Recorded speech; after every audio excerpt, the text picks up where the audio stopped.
اور آئیے علامہ عثمان ابن حسن نے ایک روایت نقل کی ہے، اب اس کو ذرا دھڑکتے ہوئے دل سے سن لیں، بے نمازی کا انجام کیا ہے، پھر ہم دوسرے فرائض کی طرف چلیں گے تاکہ آپ کو اس کی بھی اہمیت پتا چلے۔ اللہ اکبر، دور رسالت ہے، اللہ کے رسول علیہ السلام کا ظاہری دور ہے، مصطفیٰ جان رحمت صلی اللہ علیہ وآلہ وسلم کے ارد گرد صحابہ جھرمٹ کیے بیٹھے ہوئے ہیں، اتنے میں ایک جوان روتے ہوئے آتا ہے۔ اللہ کے رسول صلی اللہ علیہ وآلہ وسلم کی عادت تھی، حضور کسی کو روتا ہوا نہیں دیکھ سکتے تھے، کسی کی آنکھ میں آنسو نہیں دیکھ سکتے تھے، میرے آقا کی عادت تھی جس کو بھی روتے ہوئے دیکھا آقا بے چین ہو جاتے، سرکار بے قرار ہو جاتے۔ اس جوان کو روتے ہوئے دیکھا تو اللہ کے رسول نے پوچھا، اے جوان کیوں رو رہے ہو، رونے کی وجہ کیا ہے؟ وہ جوان عرض کرتا ہے، یا رسول اللہ صلی اللہ علیہ وآلہ وسلم، میرے ماں باپ آپ پہ قربان، یا رسول اللہ آج میرے ابا کا انتقال ہو گیا ہے، میرا بابا مر گیا ہے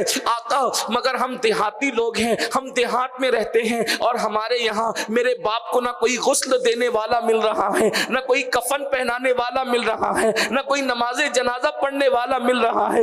اتنا سننا تھا، آقا کو اس پہ رحم آ گیا اور اللہ کے رسول علیہ السلام نے پوری محفل پہ نظر ڈالی، تو محفل پہ نظر ڈالنے کے بعد میرے آقا نے صدیق اکبر اور فاروق اعظم سے فرمایا، تم دونوں اٹھو، جاؤ اور اس دیہات میں پہنچو اور پہنچ کر کے اس کے باپ کو غسل دو، اس کو کفن اپنے ہاتھ سے پہناؤ اور اس کی نماز جنازہ پڑھو۔ دیکھو یہ صحابہ کے سردار ہے، شیخین کریمین صدیق اکبر اور فاروق اعظم، ابھی ولی نہیں، ولیوں سے بڑا مقام، ولیوں سے بڑا مرتبہ، غوث کتب اور ابدال قلندر سے بڑا مرتبہ ان لوگوں کا ہے۔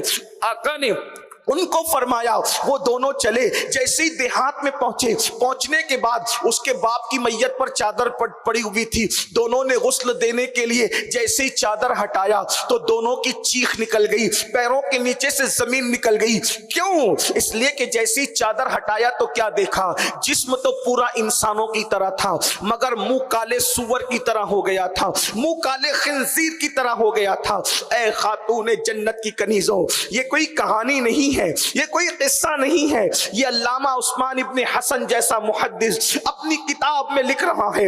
اللہ اکبر، صدیق اکبر نے دیکھا کہ منہ سور کی طرح ہو گیا، وہ بھی کالے سور کی طرح، کالے خنزیر کی طرح ہو گیا۔ دونوں رو پڑے، اللہ اللہ، اللہ سے معافیت کا سوال کرتے ہیں، چونکہ وہ رسول اللہ کا ظاہری دور تھا تو اللہ نے یہ نشانی دکھا دی، اب تو یہ نشانی دکھ بھی نہیں سکتی کیونکہ اب جو کچھ ہوتا ہے وہ قبر کے اندر ہوتا ہے۔ ہم اللہ سے عافیت کا سوال کرتے ہیں، ہم اللہ سے عافیت کا سوال کرتے ہیں۔ اللہ اکبر، ایک قاصد بھیجا گیا، یا رسول اللہ اس کا منہ تو کالے سور کی طرح ہو گیا، اس کو کیسے غسل دے، اس کی نماز جنازہ کیسے پڑھے، اس کو کفن کیسے پہنائے؟ میرے آقا علیہ السلام نے جب یہ سنا تو اللہ کے رسول خود تشریف لائے اور آنے کے بعد اللہ کے حبیب علیہ السلام نے دیکھا کہ چہرہ اس کا سور کی طرح تھا، کالے خنزیر کی طرح تھا۔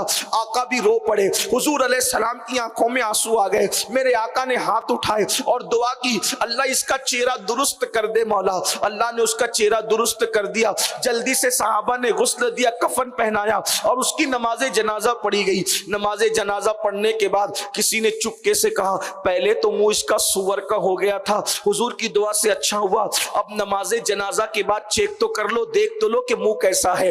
جب نماز جنازہ کے بعد چہرہ دیکھا گیا تو کفن کے اندر پھر سے چہرہ کالے سور کی طرح تھا، کالے خنزیر کی طرح تھا، واپس سے چہرہ بدل گیا۔ حضور علیہ السلام بھی رو پڑے، سارے صحابہ رو پڑے۔ میری بہنوں سوچو تو صحیح، اللہ نہ کرے جنازے میں کسی کا منہ کالے سور کی طرح ہونا تو دور کی بات ہے، اگر جنازے میں کسی کا منہ صرف کالا ہو جائے تو اس وقت لوگوں کے درمیان کتنی رسوائی ہوگی، کتنی ذلت ہوگی۔ اللہ اکبر، ایک بزرگ دعا کیا کرتے تھے، علامہ شرف الدین یحییٰ منیری لکھتے ہیں، ایک بزرگ دعا کیا کرتے تھے، اے اللہ مجھے ایسی جگہ موت دینا جہاں کوئی میرا پہچاننے والا نہ ہو، کوئی میرے پہچان کا نہ ہو۔ لوگوں نے پوچھا، حضرت یہ بھی کوئی دعا ہوئی کہ اللہ ایسی جگہ موت دینا جہاں کوئی پہچان کا نہ ہو؟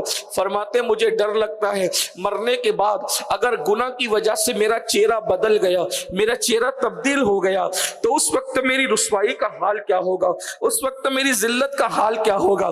آج انسان طرح طرح کے کریم مل کر چہروں کو خوبصورت بناتا ہے، آج انسان مہنگے سے مہنگے صابن استعمال کر کے چہرے کو خوبصورت بناتا ہے، آج انسان چہرہ خوبصورت بنانے کے لیے بہت پیسے خرچ کرتا ہے، مگر قرآن کہتا ہے قیامت کے دن چہرے اعمال کی وجہ سے پہچانے جائیں گے۔ چہرے قیامت کے دن اعمال کی وجہ سے پہچانے جائیں گے۔ جن کے عمل اچھے نہیں ہوں گے ان کے چہرے بگڑ جائیں گے، سیاہ ہو جائیں گے، مسخ ہو جائیں گے، اور جن کے اعمال اچھے ہوں گے ان کے چہرے چودھویں رات کی طرح چمکیں گے۔ ہمیں نہیں پتا ہمارے اعمال کیسے ہیں، بلکہ ہم تو جانتے ہم نے تو گناہ کے سوا کچھ کیا ہی نہیں۔ کیا ہوگا اپنے چہروں کے ساتھ، کیا ہوگا؟ اللہ اکبر! اگر چہرے پہ پھنسی نکل جائے، ہم محفلوں میں شریک نہیں ہوتے۔ اگر چہرے پر کوئی داغ آ جائے، ہم لوگوں کے درمیان نہیں جاتے۔ اللہ اکبر! میری بہنوں بتاؤ، اس شخص کا چہرہ جنازے میں سور کی طرح ہو گیا، کالے سور کی طرح، کالے خنزیر کی طرح۔ سب صحابہ رو پڑے اور اس کے بعد عرض کی یا رسول اللہ، اس کا چہرہ کیوں سور کی طرح ہو گیا ہے؟ آقا بار بار اس کا چہرہ کیوں بدل جاتا ہے؟ تو اللہ کے رسول علیہ السلام نے خود کچھ ارشاد نہیں فرمایا، بلکہ اس کے بیٹے کو بلایا، اور بیٹے کو بلانے کے بعد فرمایا تو بتا، میرا اللہ کسی پہ ظلم نہیں کرتا، میرا اللہ کسی پہ ظلم نہیں کرتا، میرا اللہ ستار ہے، کسی کو رسوا نہیں کرتا، کسی کو ذلیل نہیں کرتا۔